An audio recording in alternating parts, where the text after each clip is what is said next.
We picked specific areas regarding for exams on Tuesday, where we studied the Accra Airport City. Okay, that was yesterday. We also went ahead to study the methodologies of planning, which include the positivism and the normative. After that, we studied the historical account of urban planning, pre-colonial, colonial, and then post-colonial. Okay.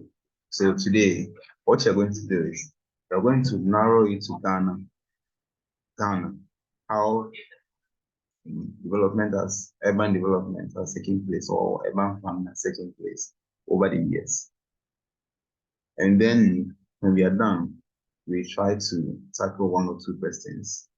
Yes, one or two questions, especially regarding the part A. The part A, yesterday I mentioned that you should expect questions from what I taught, the methodologies, and then you also expect questions from the theories that lecturer taught us. If I say theories, I'm talking about the theories that explain planning. So rational, comparative, and all that. He may ask you to explain some of them. So it's not really difficult. You guys have to go through them. If you have time. Today I'm going to close quite early. It's just 1 hour session. So after the 1 hour, you end it then. I know some of you have other papers. Personally, I have it on Saturday. So you can go and study. Okay. So once you are done with your papers, you have enough time. You can go back on recording it, go back to the YouTube account, revise it, and then you're good to go. And I'll be on standby too. You can send a personal message, and I'll try attending to it. Yes. So let's start. So yesterday we talked about how urban planning has evolved over the years, and how urban used to be, or how planning used to be in most of the traditional communities. We said it was ordered. I mean, the chiefs place an order. So let's look at Ghana's scenario, how Ghana has evolved over the years till now. And mind you, Ghana is not really different from what we did yesterday. So anything that we mentioned yesterday was special start by Ghana.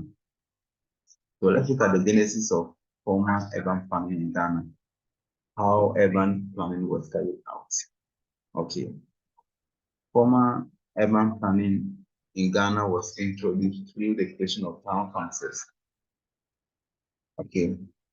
Good. So when you say town councils, they were like, should I say they're more like a police? They were not really police officers, but they were those who were in charge to enforce laws. They would come around. If they see that you don't manage your house properly, you dump things anyhow, they take you to the traditional court and they fine you. Okay. They have a particular training for it. Tankers, yes. You heard of tankers. That's what we call town council. It was introduced by the British colonial administration. Okay.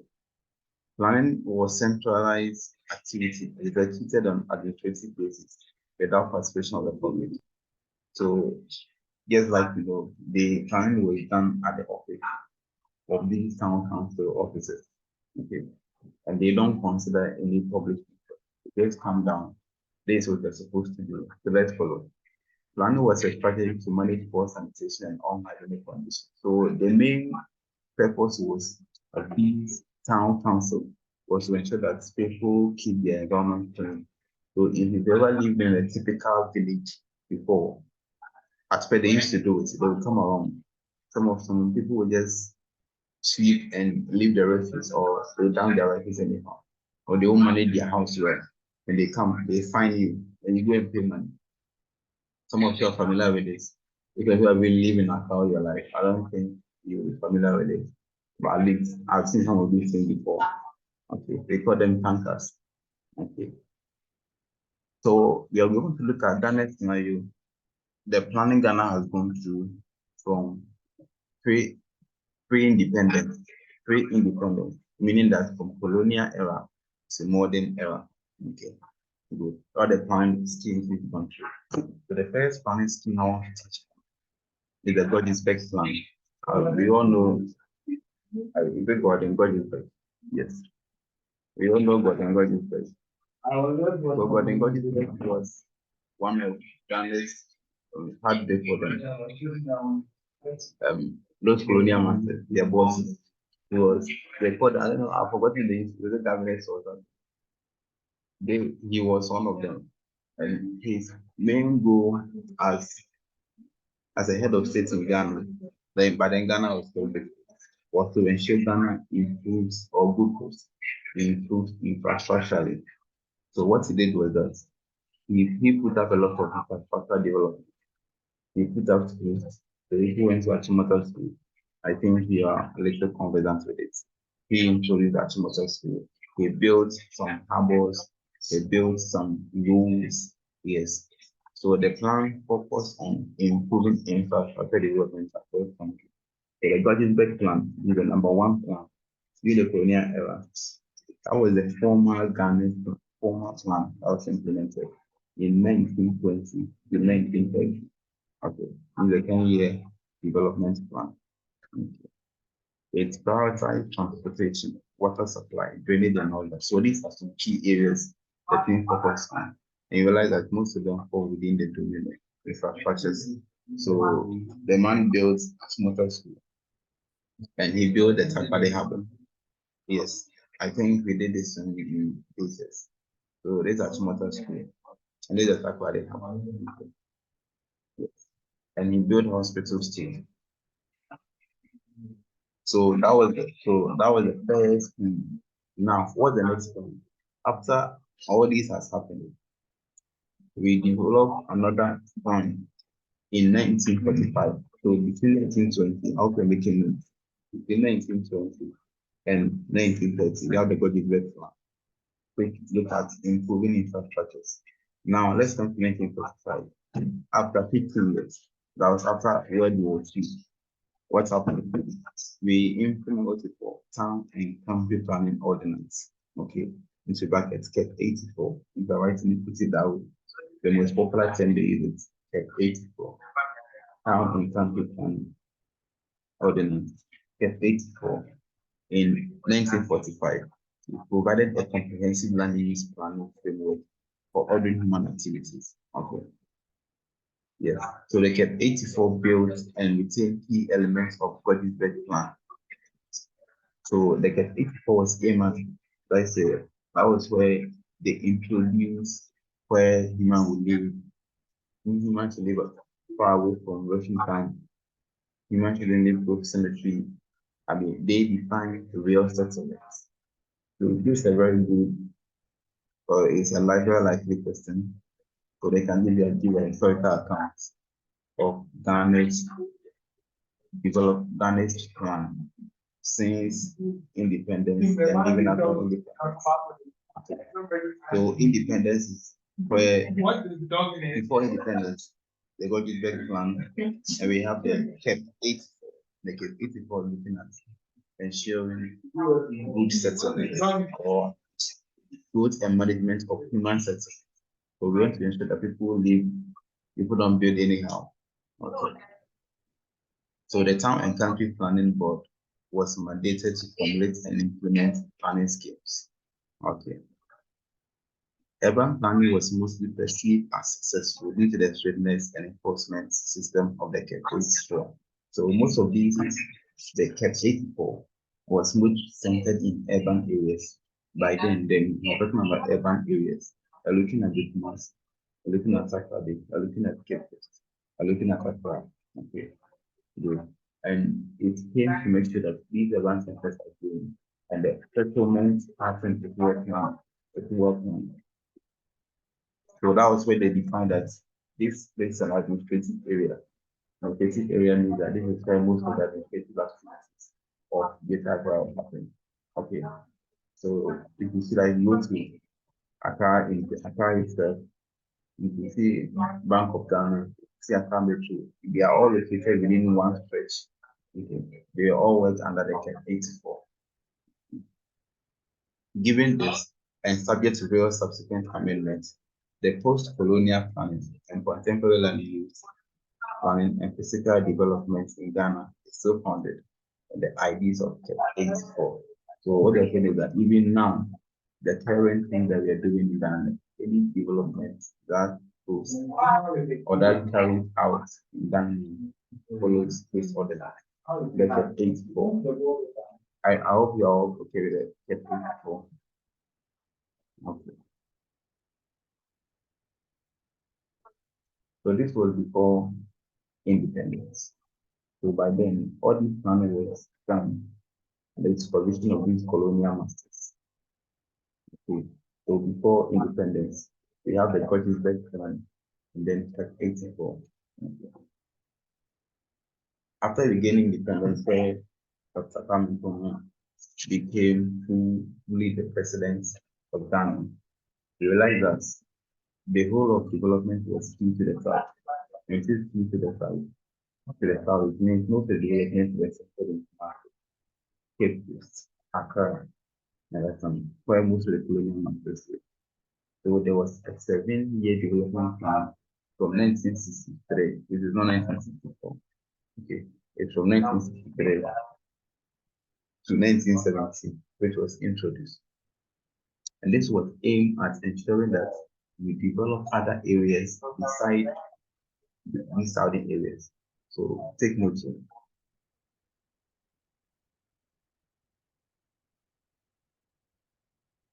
You can't hear me. Hey, sir. Okay. Thank you for that. Okay. So I was talking about this 7-year development plan that was introduced. Now I was saying the 7-year development plan was introduced as a way to make sure other centers beside Accra, Cape Coast, and Takoradi, all those places are well developed. Okay. Yes. Yeah, I'm going over again. That's what I'm doing. So I was saying that after Kwame had gained independence between 1960 and 1970, that was when he ran, right? Yes, he was in power till 1966. Ghana implemented what we call development, 7-year development plan. Then 1970. And this plan was to aim at ensuring that we develop other areas. Like by then, development was only centered in Greater Accra, Kumasi, Cape Coast, and all that. So they have to gear development to other areas, like Tamale, like the Middle Belt, let's say part of Ghana, and even both. The plan was to accelerate rapid transformation of Ghana's economy from a predominantly rural and agrarian modern and industrialized agrarian economy that is comprised of mostly agriculture. So they wanted to make Ghana more industrialized. So that was where those of you who did development work last semester, we call something ISI, the import substitution industrialization. So that was where Dr. Sam started building factories. So that was where we started building most of the factories that you know now. Those things, those things, those things, so that these companies or these factories provide the raw, they could process the raw material from agriculture to other things. Ghana's economy at that time was mostly Nigeria, given with agriculture. So we're producing the cocoa, we're producing the coffee, we're producing all that. Okay. But we're not able to process them. So what they did was that they had to establish companies, factories, that to process raw materials. Okay, that's the import substitution industrialization. So the emphasis was on import substitution and on self-management by Ghanaians to meet their own aspirations. This plan also placed emphasis on infrastructure development and was driven by a national development agenda aimed at establishing industries across the country. Yes, that's what I mentioned. So it was this idea was basically from Dr. Kwame, which was the ISI. They wanted to build so many factories, get so many factory companies on board so that Ghana wouldn't have to be importing everything. Okay, So that was where Ghana's economy was closed. Kwame Nkrumah was not willing to trade with any other foreign company. Okay.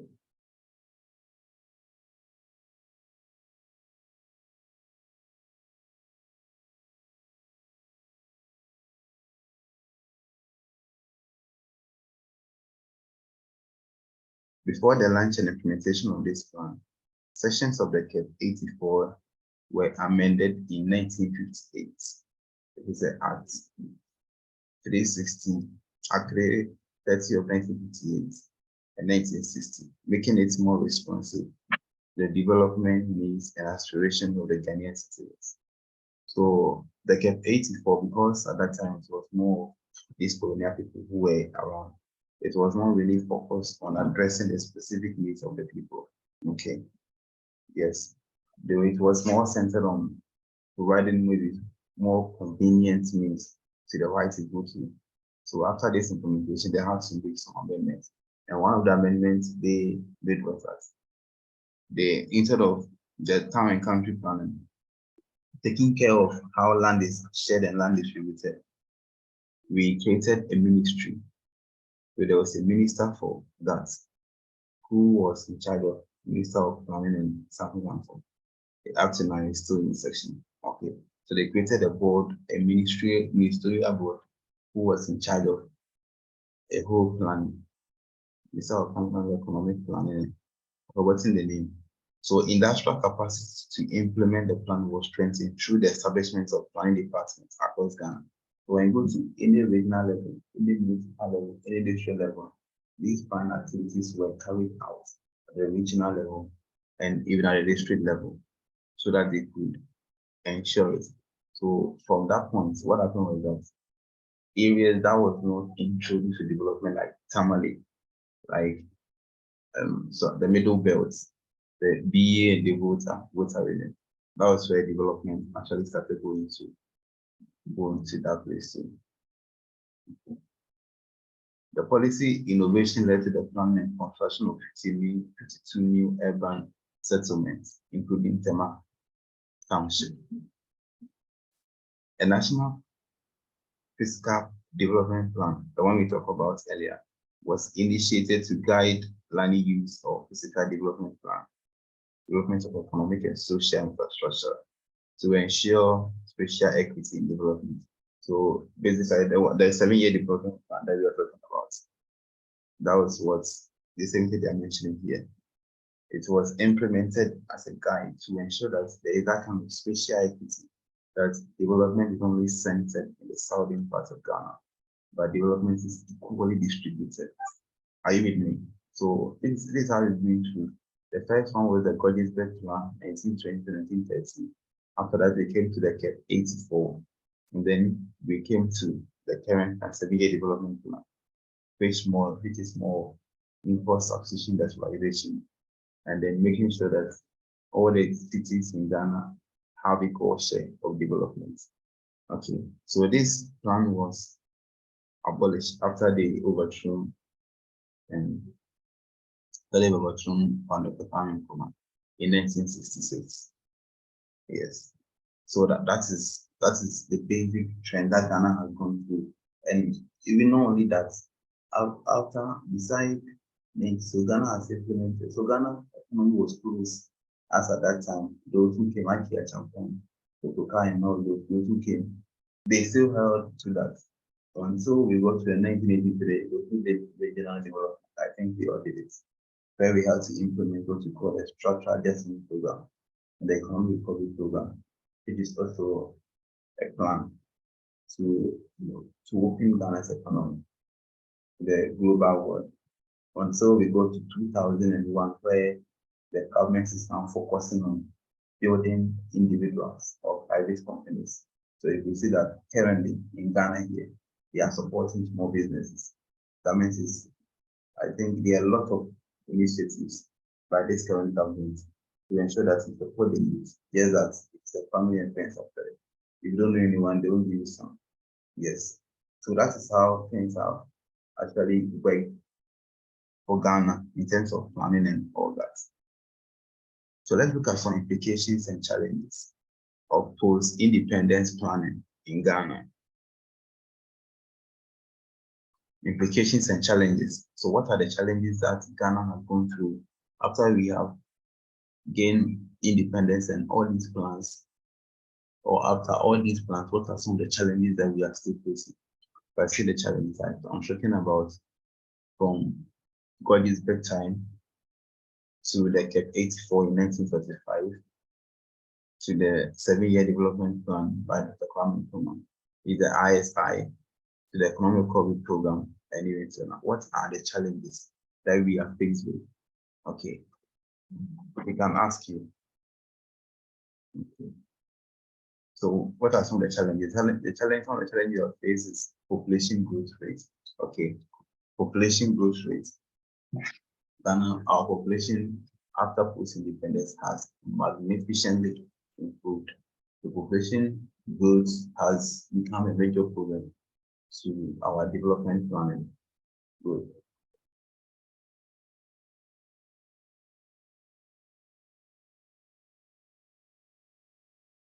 So even though Kwame Nkrumah tried as much as possible to make sure other areas also benefit from, should I say, development, still development is still skewed to the south. So if you lot of you have traveled before, why after Kumasi, BA, you can see that don't really have any better development plan that has taken out. We don't have any simple place. Accra is Ghana, and Ghana is Accra. Okay. Development, even though we tried our best, development remains skewed to the south. Okay. That is another challenge.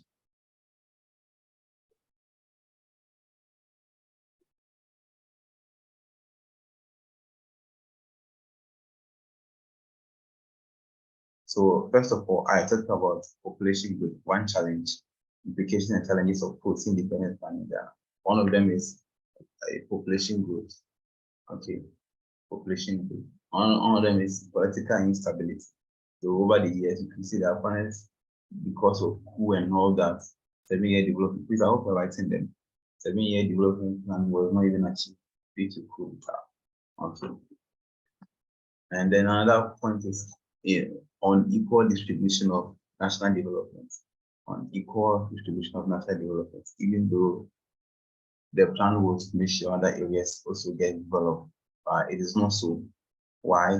Because every project that is carried out is going on in Accra or Takoradi or probably Kumasi or Sekun. Okay.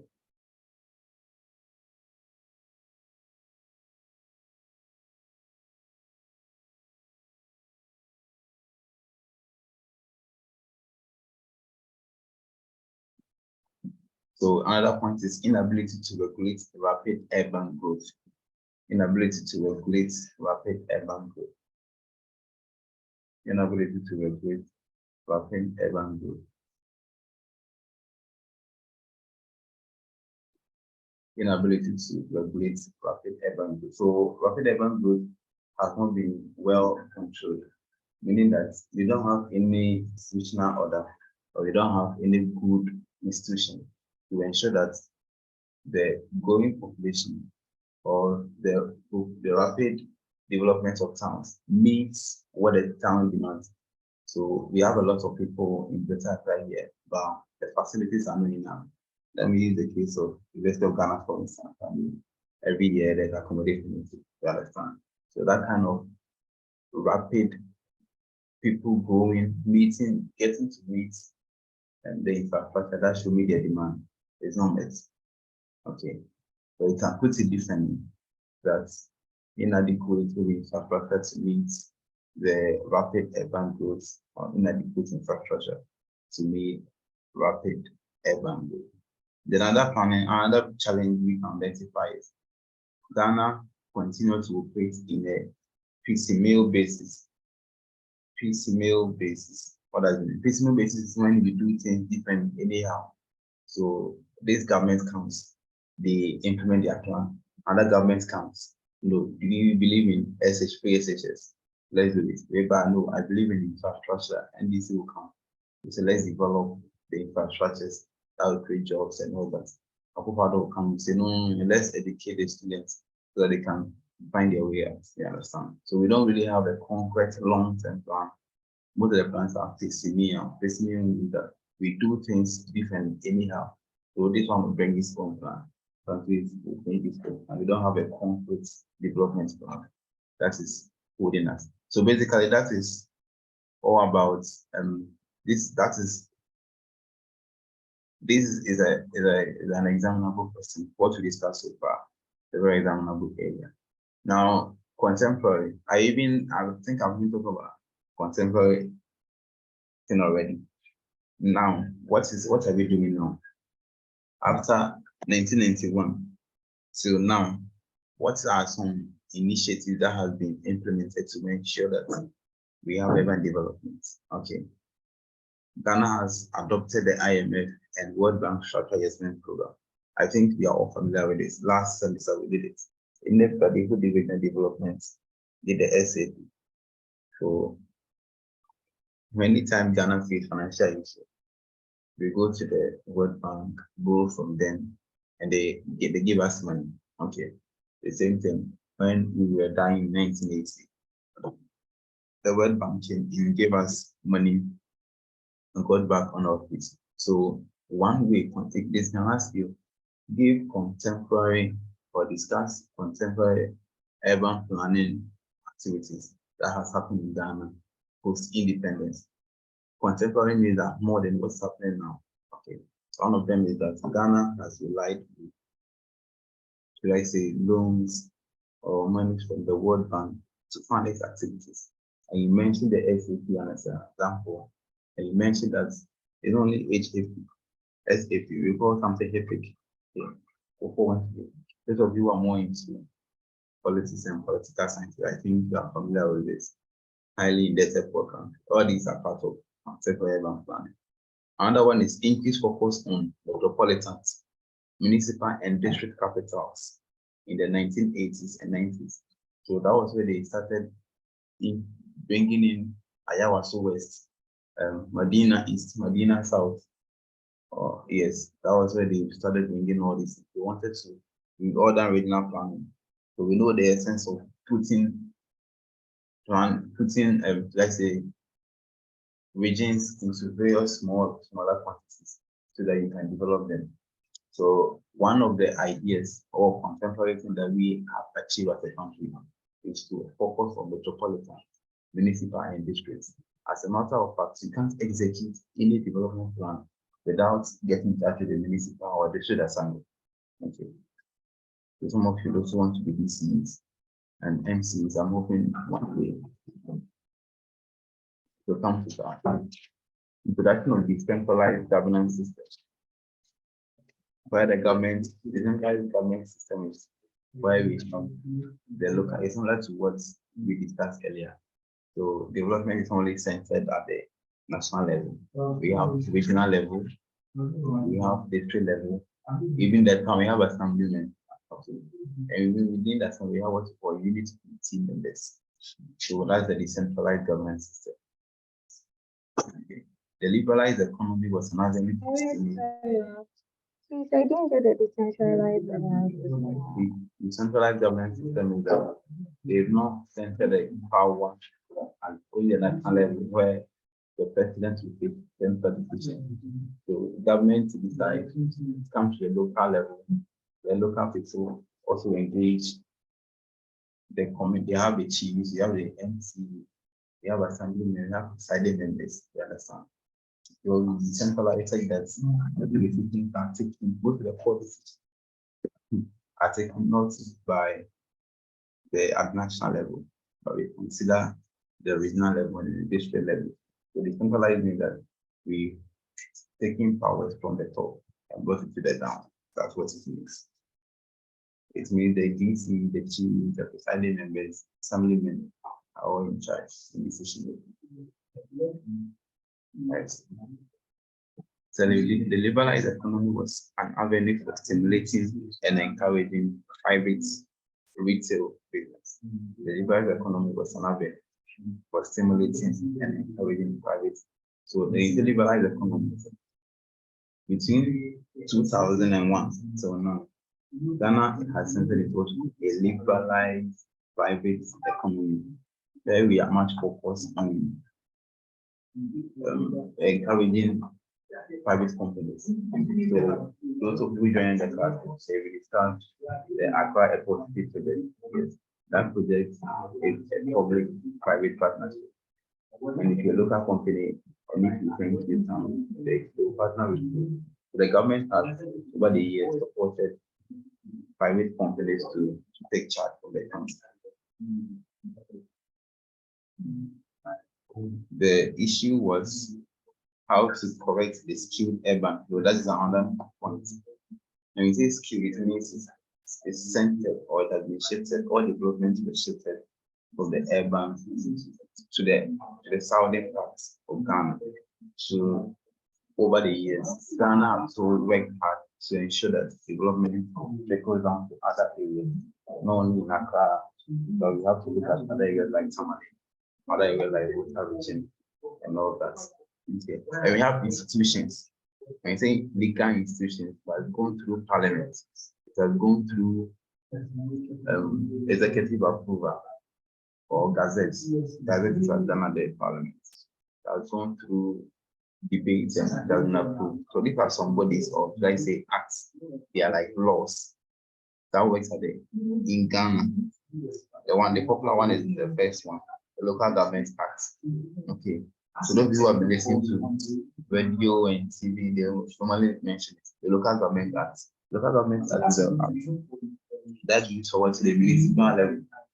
It gives power to the local people to also make laws. So we have to provide laws at the local level. Yes.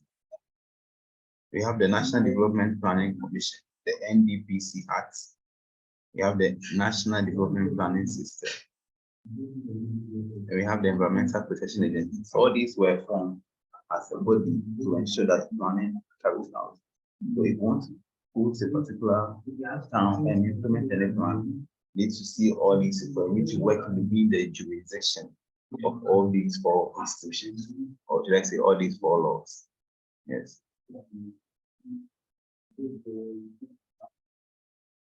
So these earlier phase of planning legislation were aimed at setting out the framework within which planning practice would operate in the centralized. So how planning practice will work.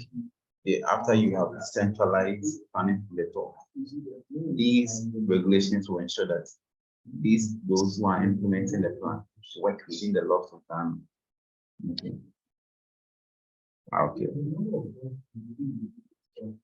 Let me see if there's any other question. So basically, these are contemporary urban planning in Ghana here. In Ghana, there's increasing focus on metropolitan production of decentralized governance system. Ghana adopting Bank of Ghana or World Bank, the liberalization of the local economy, and then ensuring development is not skewed to the south. Yes. So those are the contemporary things. And these are regional planning practice in Ghana. So beside urban planning, if you know very well, so what I discussed earlier was more or less like urban planning. This one, we are now saying regional planning.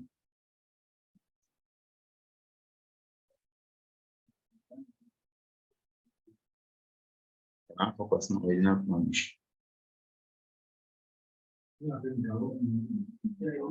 So regional planning marks one of the several steps taken by the states to address problems of disparity, okay, in development between and within the regions. So why is it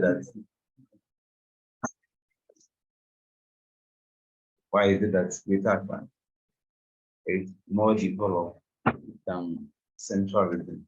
Or why is it that Greater Accra is more developed than any other region? So this planning disparity, then within the regions, there was a government initiative or this development plan to make sure that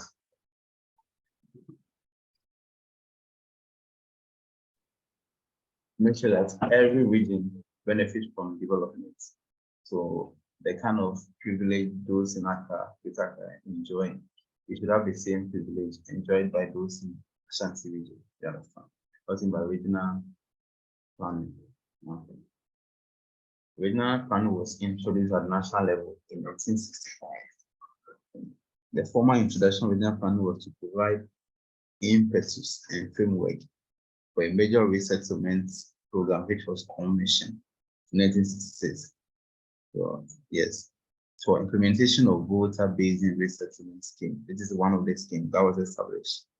I think one of the that was when we looked at terms for development was water region, because they at that time they were defined them to be part of Togo.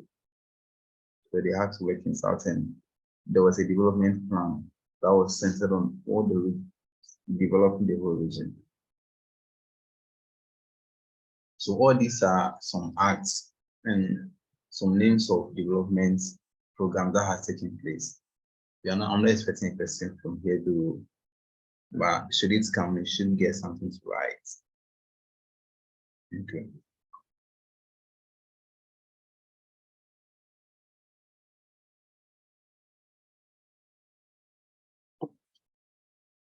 Somebody want me to shout?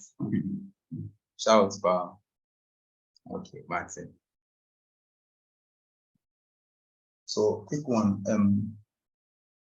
I want us to look at the parts. The parts B there, we've done all of them.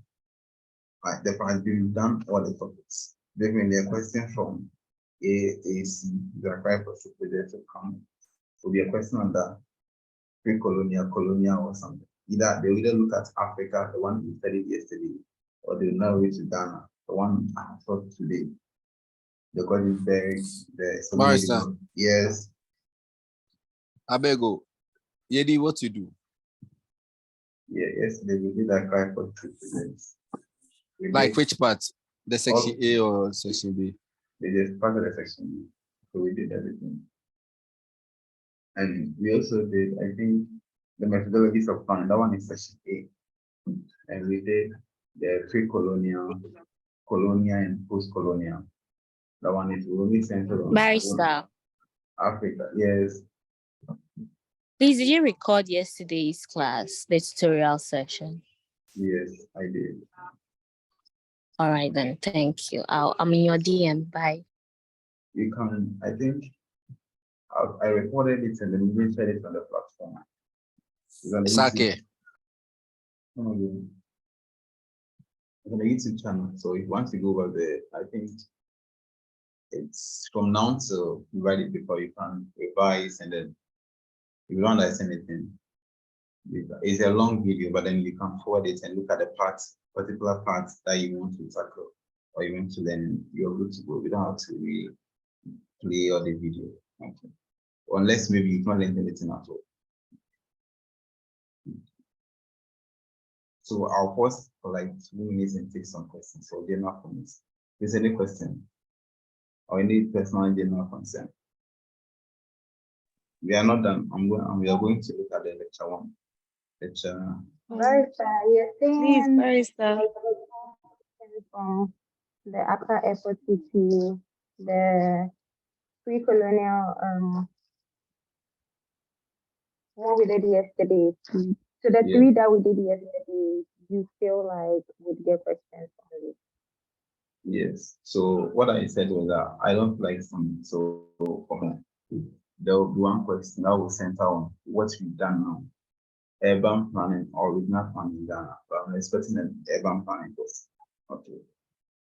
Beside that, there will be a question under Accra Airport City that they'll ask us to discuss. And then, yeah, that's it for the part B. So they will give us one Ghana question, one Africa question, then one particular question that will center on Accra Airport City projects. Okay. And then the next one will focus on the part A. The part A, I was saying the lectures taught us by the lecture 7. We talk about practice of planning. Practice of planning. The methodology, though I even taught yesterday, was still using innovative. If you use the slide on Sakai, it's called, they use qualitative and quantitative. It's the same thing. The quantitative is the scientific, and the qualitative is the other one. Okay. The normative is the same thing. So I'm expecting a question from the part A. And the part A, I also mentioned that the lecturer can bring theories, okay, theories from there, where explain the following theories: transactive, comparative, radical, rational, feminist, and all that. Can ask you to bring them and ask you to explain. And he can bring, I also mentioned that he can bring one application question in part A. The application question that he can bring in part A comprises of one theories. So you have to follow steps. Okay, so you have to state, following, you have to state the objective, you have to do your analysis, you have to do all that. Please, when that question comes, you're not well prepared, or you don't really know the steps, it's advisable you don't touch it. Go in for the one that you can express yourself. You're not there to impress anyone. Okay. Going for the one that will help you write more. And I want to emphasize that writing an essay. Okay, one lecturer will be marking all the scripts and he will stress on. So expose the most important part of the essay early. Some of you want to hide the most important. You will read everything. Lecturers do what's called scheme marking. They read the introductory parts and they mark. They can't, unless your introduction is too attractive that you tend to, they don't read everything. From the introduction, they know that the student is here. And they go ahead to identify that you follow what you call the normal writing pattern. You wrote an introduction, you stated your team statement, you went ahead with your group, various paragraphs, each paragraph explaining one point. You've gone ahead to conclude it and give me your personal overview to the extent that if possible. Okay, one more thing. I want you to look at some of the things that he has referenced them. You're writing your essay, you can include some of them. The reference, you can see that sometimes you have referenced them. Sometimes I write an essay in the exam and I even add references. So when he's marking, student who has even learned and added a reference, and you didn't even add the reference. So you can imagine. I'm just saying this because some of you just write normal essay. You think you've written and you're expecting an A, they give you C. You lecturers have their own marking school. We have the answer, we have an answer. So please go and write the answer. Go and write an answer. An answer is yours. And the answer is the lecturer's. So let's take note of this. Any question? So take note of the references that are in the slide. They are also very important. Yes, Frederick. Yeah, please. What's the meaning of the CBD in the AA's Accra Airport? Is it the planning side? No. What does the CBD mean?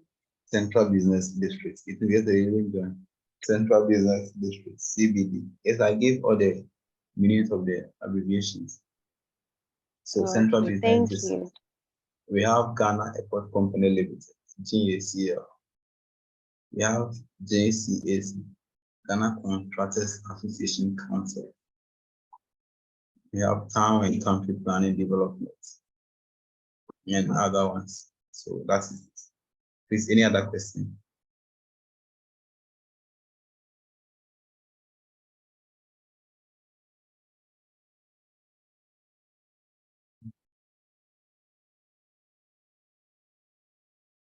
Any other question?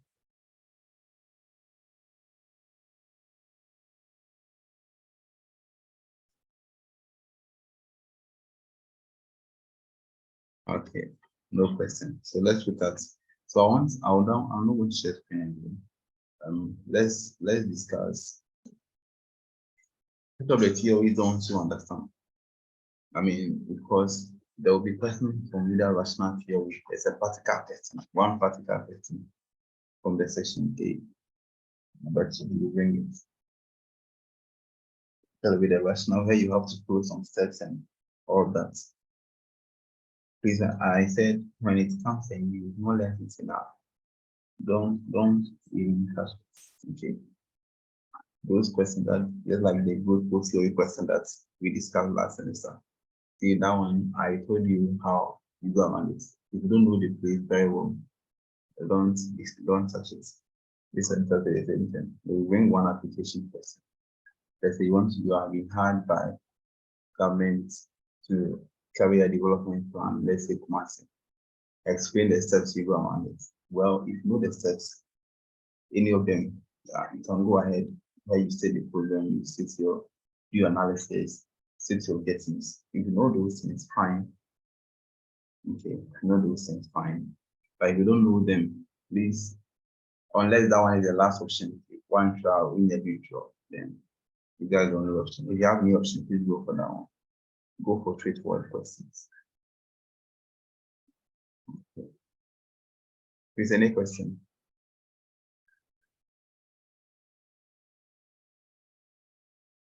And probably if we have time, maybe a day before paper, but now it's really past questions. We only discuss past questions.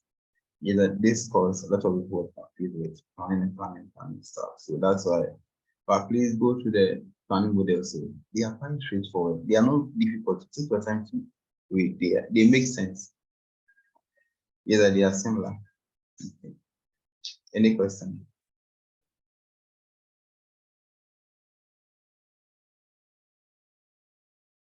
No questions. Please, can you help me understand the incremental model of planning? Okay, so let me go to the planning models quickly, and we are done.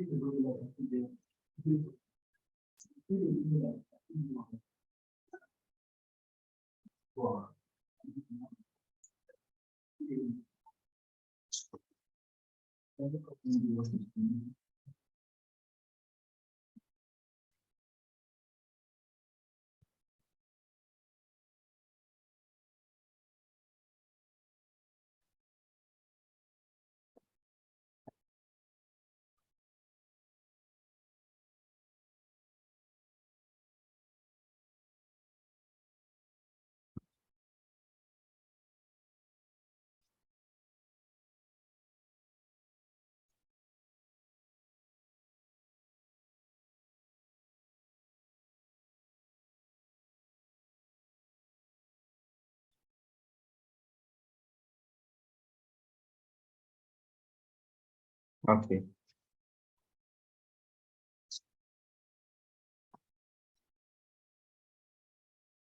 So the incremental model.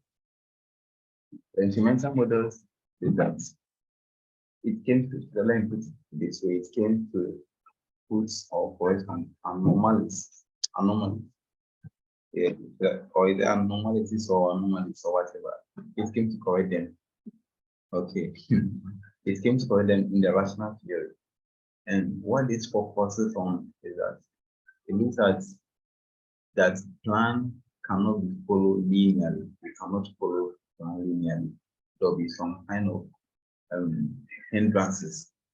Okay, but we cannot some hindrances. I'm hoping to share this thing so that with all of you can read.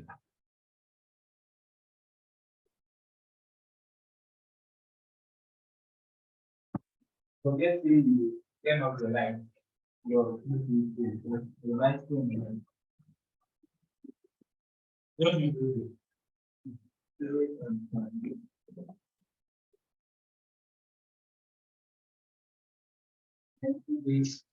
Bring for the congress.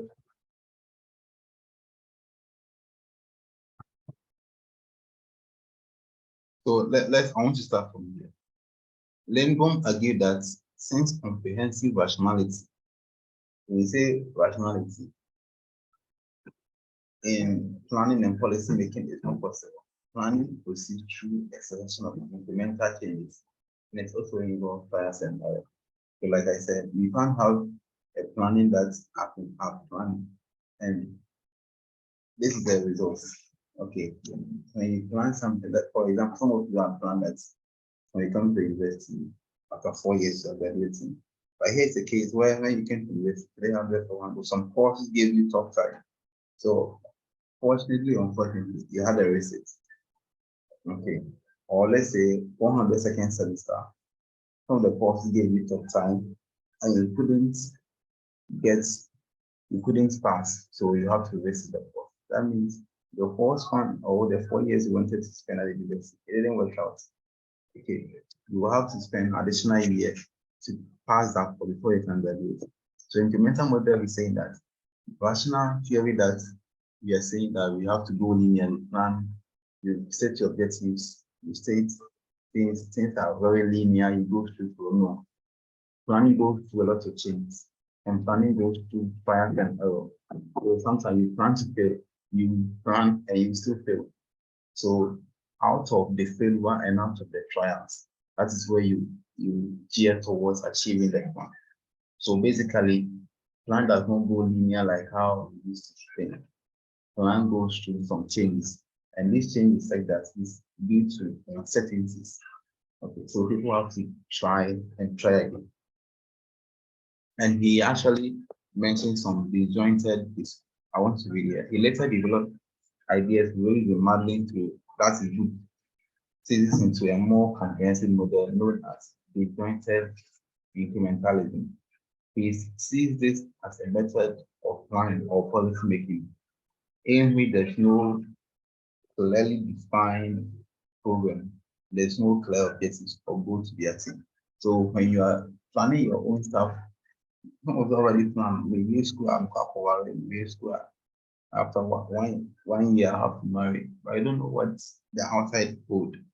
But then, so it should make room for certainties. But the rational theory, which we study long ago, or the rational theory does not consider those. But the incremental is saying that you can't have things as you want. Okay. Okay. You can have the vision of accomplishing this plan, but your objectives shouldn't be so concrete that you're going to achieve them. And you shouldn't have hope that those objectives that you highlighted them will be achieved. Definitely there'll be obstacles. Definitely there'll be objectives. That's what implemental model is. Okay. Is any other question? Thank you. Please, if you go and they ask you to discuss any model, talk about the advantages and disadvantages. Don't just find the model advantages. Any other question? So I'm closing and some of you have papers, so I want to let you go and study. Any other question?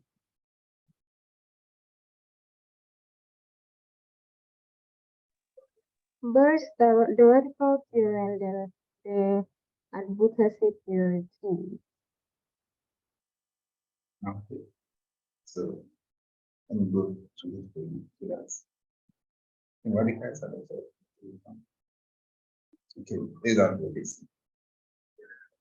This is the advocacy is somehow political, but let me popularize in blah blah blah blah blah blah. Advocacy somehow that there are large inequalities in the political system. Okay, and the bargaining process between that results in the large numbers of people unorganized and represented in the planning process. They therefore agree that the existing planning model tends to focus on public and powerful business interests. They did not consider the interests of poor, marginalized groups, environmental resources. Okay. So what this one means is that planning should be a form of advocacy where we involve local people. Planning shouldn't be carried out by a group of people who share interests, generally who share political interests. Rather, planning should be something that is being advocated by the people, meaning that the voice of the people should be heard more than political interests. That's the right statement I have to use.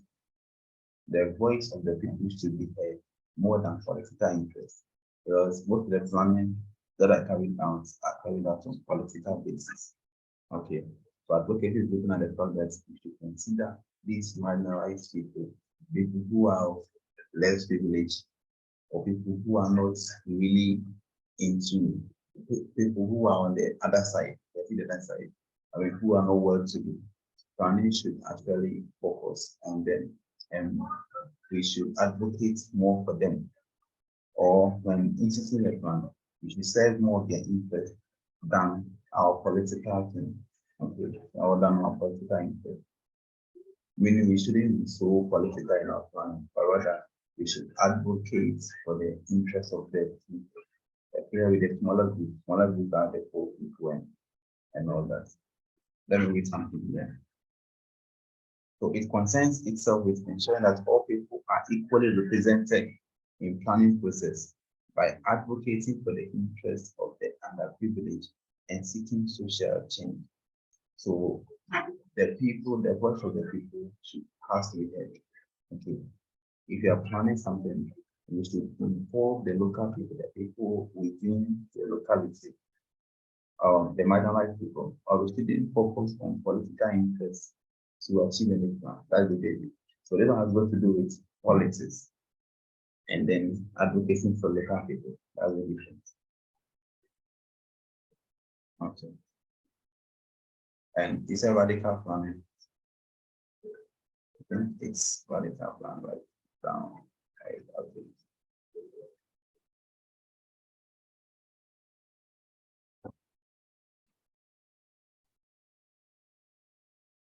Okay. Radical planning is an ambiguous tradition which emerged in the 1970s with two main streams of thinking that consistently go together. One version is associated with spontaneous activism, guided by a vision of self-reliance and mutual aid. Like transactive planning, express the importance of cooperative storage. So they are saying this planning has two sides. One should be cooperative. Okay, wants to be cooperative. That's for this particular side. If you have a cooperative spirit, let's look at the other one. The second term of radical thought takes a more critical and holistic look at large-scale social processes such as the effects of class structures and economic relationship, the control exercised by culture and media. This part is irrelevant. The focus is less ad hoc problem solving through community action and role on the theory of the state, which is seen to permeate the character of the social and economic life at all levels. Radical in this tradition view conventional planning as inappropriate because it satisfies the interests of top politicians and capitalists. Okay, they argue for bottom-up planning by the communities and people affected. Okay, so what this planning is looking at is that one, it should be a corporate something. You see, most of the planning are they are similar. Okay, this planning has two sides. This one is similar to the transactive, like you mentioned. So that this one has two sides. Okay, this one said that one is to be cooperative. Cooperative means that you should involve people. It's not about you sit down your room, you plan, sitting objectives and everything. It should involve the people. Okay. And the second one, the second part of the plan is looking at on the last case of just so it involves taking initiatives or developing plans that affect a larger part of the people. Okay. That affects a larger part of the population. So it affects the social class, affect the economic class, affect everybody in the community. Okay. So it should be cooperative and it should affect everybody, or it should be in the advantage of everybody. To be in the advantage of everybody in the community or in the country. That's the for the radical plan. Okay.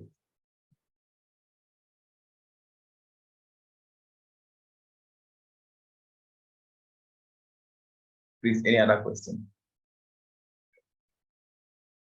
Yes, I think radical planning has two theories, two sides. If you are not listening, one side is the cooperative side, which is the activism. Okay.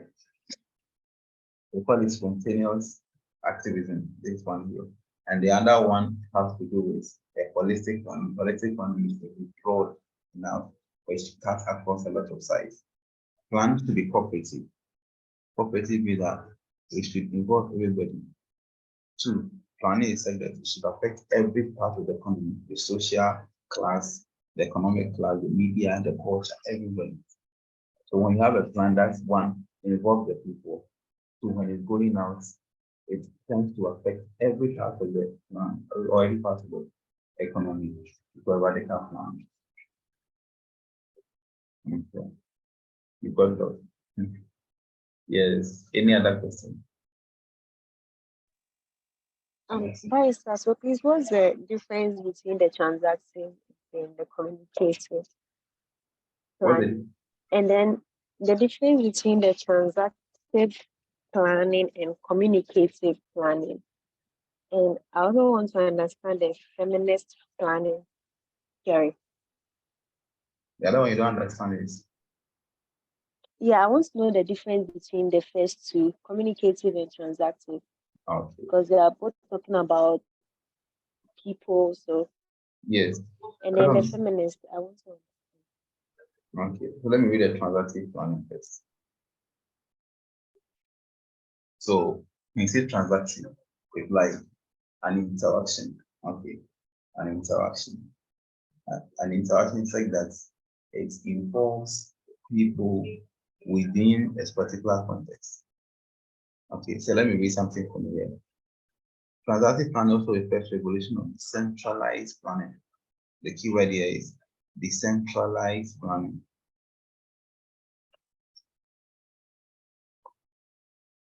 That help people take increasing control over the social process that govern the state. So it comes down to the people. I've already explained decentralized living.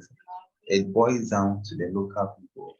And the local people are more allowed in decision making. My back is paining. You are saying, let me see. Okay. So where was I? Okay. So I would say that the transactive planning is like a dialogue where the local people, the decentralized planning, it's like that planning is not only centered at the top. Because I follow you. Planning has been decentralized. Decentralized means that it doesn't mean it involves the local people. Yes, the planning is not carried at the top. We brought it at the local level. Okay. And let's go and look at communicative planning. So transactive is where it's decentralized.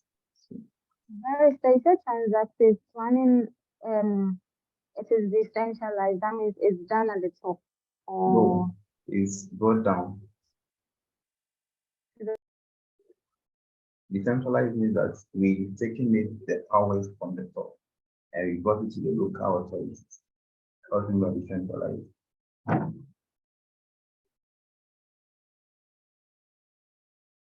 Hello. Hello, Barrister. Yes. I got it. Okay, so the communicative planning approach focused on using communication to help different interest groups in the process to understand each other.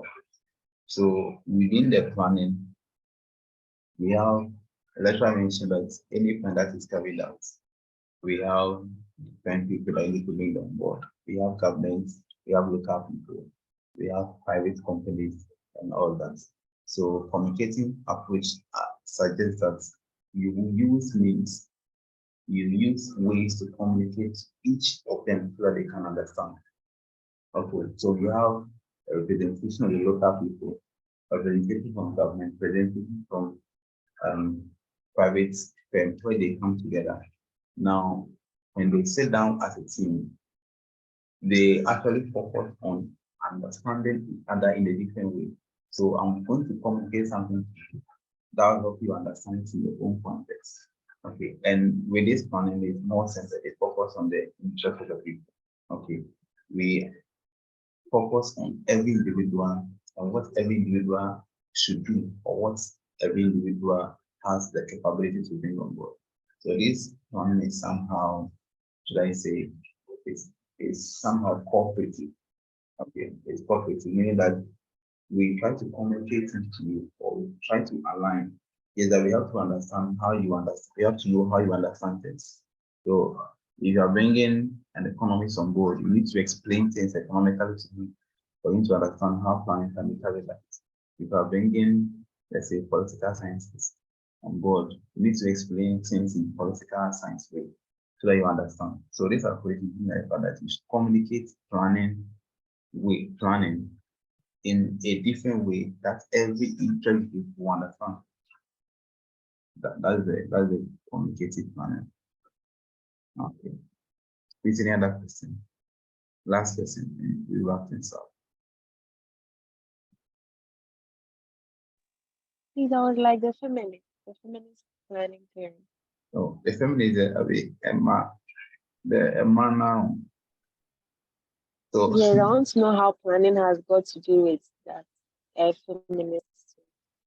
okay, yes, it's true. So planning blames parents for valuing economic production while undervaluing or ignoring familiar and community production as way of ignoring the different ways of men and women use space.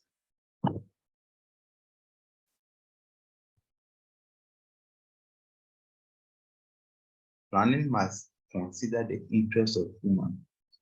Look at you. They are saying that planning must consider the interests of women and reproductive goals during spatial planning.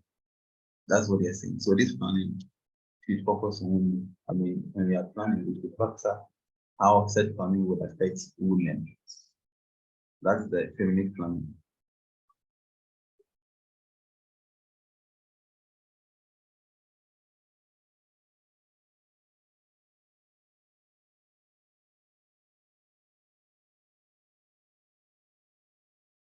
Hello. So I was saying that this planning should just said feminist planning theory.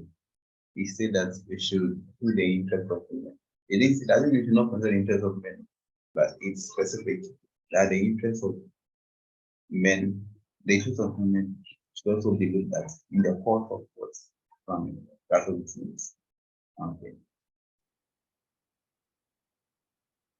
Any question? Okay, thank you very much. Yeah, handle it.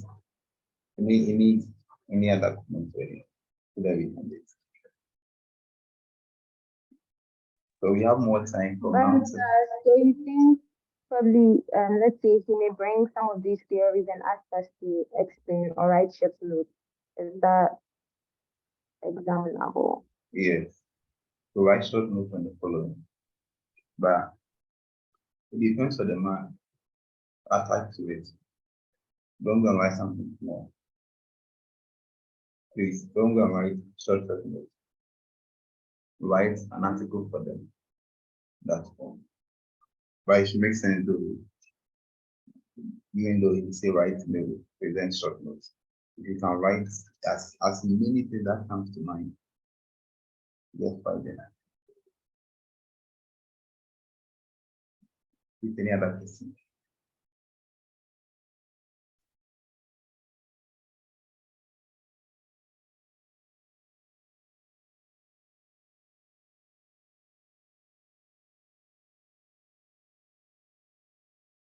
Okay. In the absence of anything, I